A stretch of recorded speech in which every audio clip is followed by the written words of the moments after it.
ఇంకో ఇంటికి వెళ్ళాలి, కొత్త వాళ్లతో ఎలా ఉండాలి, ఆ జీవితాన్ని ఎలా గడుపుకోవాలి అని తెలియని ఆందోళనుంటుంది. కానీ నీకా అవసరం లేదమ్మా. నువ్వు కళ్ళు తెరిచిన దగ్గర్నుంచి నీ కళ్ల ముందు కనిపిస్తున్న బావని నువ్వు పెళ్లి చేసుకోబోతున్నావు. ఏ ఇంట్లో అయితే ఉంటున్నావో ఆ ఇంటి పేరే నీకు మారుతుంది.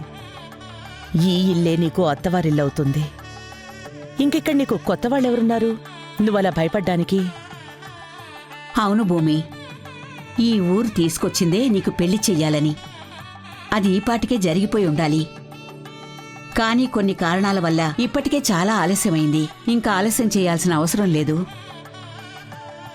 ఆ రోజు వద్దన్న రుద్రాణి ఈరోజు చేద్దామంటుంది. అంటే నీలో మార్పుని తను కూడా గమనించింది. ఇంకా ఆలస్యం చేయాల్సిన అవసరం లేదు. రుద్రాణి, పొద్దున్నే దీక్షితులు గారికి కబురు పెట్టి పెళ్లి ముహూర్తాలు పెట్టించు. వీలైనంత త్వరగా ఆ అక్షంతలు వేసి నా మాట నిలబెట్టుకోవాలి. నా మనవరాల్ని ఈ ఇంటి కోడలుగా మార్చుకోవాలి.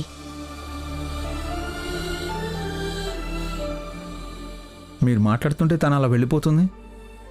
తన మనసులో ఇంకేమైనా ఉందా? భార్గవ్, పెళ్ళన్నప్పుడు ఆడపిల్ల సిగ్గుతో వెళితేనే అందంరా. ఇక్కడే ఉండి ఎలా చేస్తారు, ఏ పట్టు చీరలు కొంటారు, ఏ మండపం బుక్ చేస్తారో అని అడిగితే నేనే 4 తిడతాను. మనింటి ఆడపిల్లలు ఎప్పుడూ అణుకువగానే ఉంటారమ్మా. రేపుదయమే దీక్షితులు గారికి కబురు పెడతాను. భూమి పెళ్లిని ఇక ఎవ్వరూ ఆపలేరు.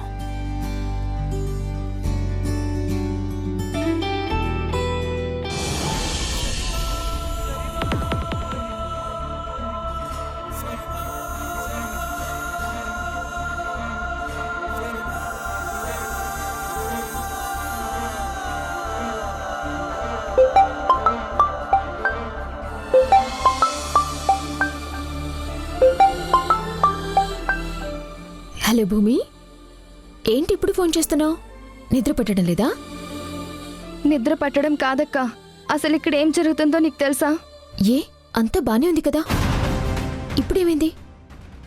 మనం అక్కడికి వెళ్ళామని ఇంట్లో తెలిసిందా? తెలియదు, కానీ అంతకు మించిన ఉపద్రవం ఇంకొకటి అవుతుంది. అదే చాలా టెన్షన్గా ఉంది. అనవసరంగా భయపడకుండా అసలేం జరిగిందో చెప్పు. ఏం చెప్పమంటావ్? పెద్దమ్మ వాళ్ళందరూ మాట్లాడుకుంటున్నారు. రేపే పెళ్లి ముహూర్తాలు పెట్టించాలని అంటున్నారు. ఎంత వీలైతే అంత తొందరగా ఈ పెళ్లి జరిపించాలనుకుంటున్నారు. దీనికి అంతలా భయపడాల్సిన అవసరం ఏముంది? నీకు చిన్నప్పటి నుంచి తెలిసిన సంగతే కదా. ఏదో ఒకరోజు జరుగుతుందని కూడా తెలుసు. మరి ఎందుకంతలా కంగారు పడుతున్నావు? అదే అర్థం కావడం లేదు.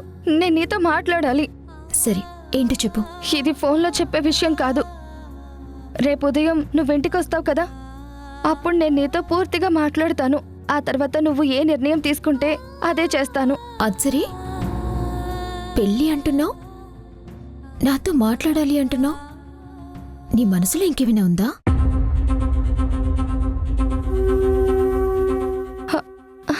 అది కాదు, ఈ పెళ్లి ఇంత తొందరగా అంటేనే నాకు చాలా భయంగా ఉంది. అందుకే నేను నీతో మాట్లాడాలి అంటున్నాను. అయితే ఇంకెందుకు, ఇప్పుడు చెప్పు. పరిష్కారం ఏంటో నేను చెప్తాను. చెప్పాను కదా, అది ఫోన్లో చెప్పేది కాదని. దయచేసి రేపొద్దు నేను తొందరగా రా. నేను నీతో అన్ని విషయాలు మాట్లాడాలి. మీ నాన్నగారు వచ్చేలోగా రావాలి, సరేనా? అలాగే, కానీ దేని గురించి నువ్వు ఎక్కువగా ఆలోచించకు. ప్రశాంతంగా పడుకో. పొద్దున్నే అన్ని విషయాలు మాట్లాడుకుందాం.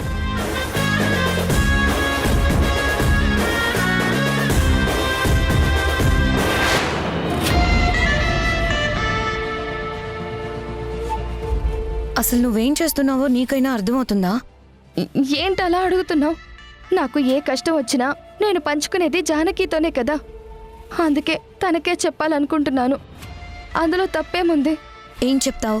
నీకు తెలుసు కదా, ఈ పెళ్లి చేసుకోవడం నాకు ఇష్టం లేదు అని చెప్తాను. అలా నువ్వు చెప్పగానే తర్వాత ఏం జరుగుతుందో తెలుసా?